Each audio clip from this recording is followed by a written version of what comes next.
Welcome back. Senator Marco Rubio, hot off of his D.C. primary victory, focusing on his home turf in Florida. He may have his work cut out for him this Tuesday, according to a brand new NBC Wall Street Journal poll. He is trailing Donald Trump by 21 points. Rubio's staking big hopes on the Sunshine State, which could prove to be a critical turning point in the race for the GOP nomination. I'm telling you, Florida, we win here, it will reshape this election, and it will send a clear message that we are not going to allow the Republican Party and the conservative movement to be hijacked by people that are neither Republicans nor conservatives. And let's talk about it right now with North Carolina Senator Thom Tillis, who is a Marco Rubio supporter ahead of the North Carolina primary on Tuesday. Sir, good to see you. Thanks so much for joining us. Good morning, Maria. So Marco Rubio had a victory and picked up certainly the most delegates on Saturday night. That was a big positive. But is that going to be enough to actually move the needle on his chances? Well, I think Tuesday is a very important race here in North Carolina. We have a proportional primary, but his focus on Florida is critically important. And I think that if Marco's able to do well in Florida and Trump's unable to win Ohio, then it will continue to provide an opportunity for Marco to get the nomination. Yeah, let's talk about the proportional primary in North Carolina. I want to get to Florida in a moment. What do you think voters want to see and your constituents in North Carolina want to see in their next president?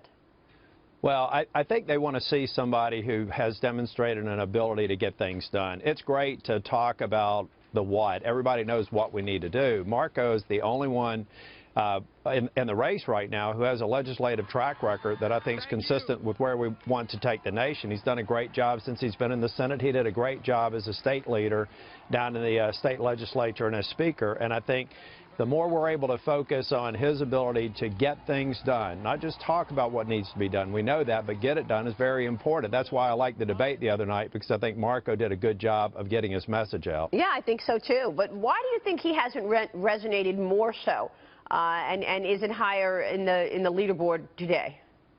Well, I think a lot of it just has to do with the way this debate's played out, and Mr. Trump has kind of set the stage, and it was all more entertainment than it was policy-focused discussion and dialogue. I think if we have a good showing this week and we continue this trend of having substantive debates, no name-calling, no circus acts, but real discussion about the issues, that's where Marco shines. And I think that if we get out of Florida with a good result, that we get proportional delegates here in North Carolina. I'm working hard for Marco in North Carolina, encouraging people to vote for him. Ohio is denied a Trump win, then it's a completely different environment come Wednesday next week. Let me ask you about what we're seeing this weekend, Senator, because, of course, we had violence break out at a Trump rally yesterday, and now we want to show you these live pictures. We are waiting on this Trump rally that is going to be happening today in about 45 minutes, and we're waiting for Donald Trump to come out. We understand that there are more protesters outside of this event as well.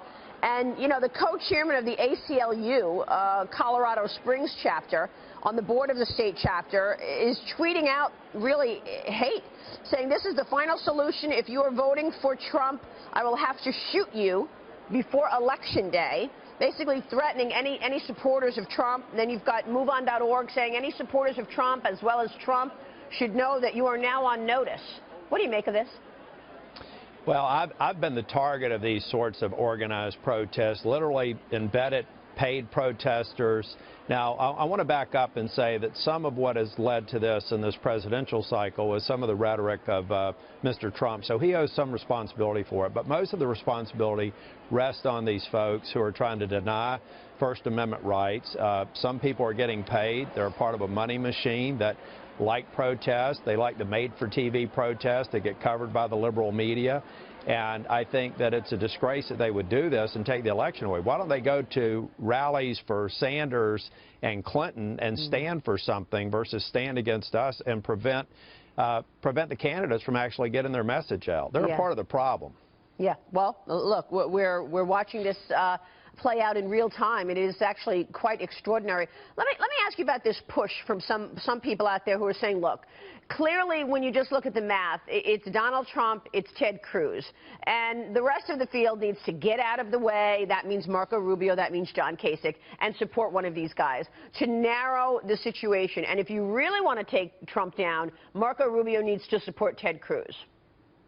Well, I mean, that's the obvious rhetoric you would play if you wanted to be the winner of the primary. I'm sure that Marco would like for Mr. Trump and Mr. Cruz to get out, and then he can go right to the convention. You know, it's the typical tactic. No one else can win. I've had that said about me. I had it said about me back in the 2014 race when I won the Senate.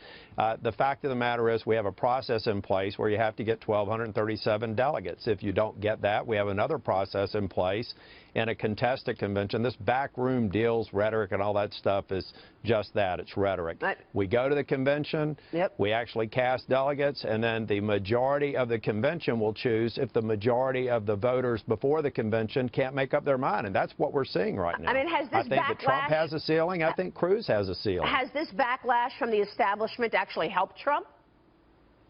Well, I think that Donald Trump, the one thing I will give him credit for is engaging people who haven't got involved in primaries. Right. I don't know it's so much of a backlash. It's more of a reaction to the rhetoric that I hope settles down so we can get to substantive discussion that we have a better basis for picking our president. Senator, thanks so much for joining us. We so appreciate your time this morning. Thank you, and go Tar Heels. Senator Thom Tillis there.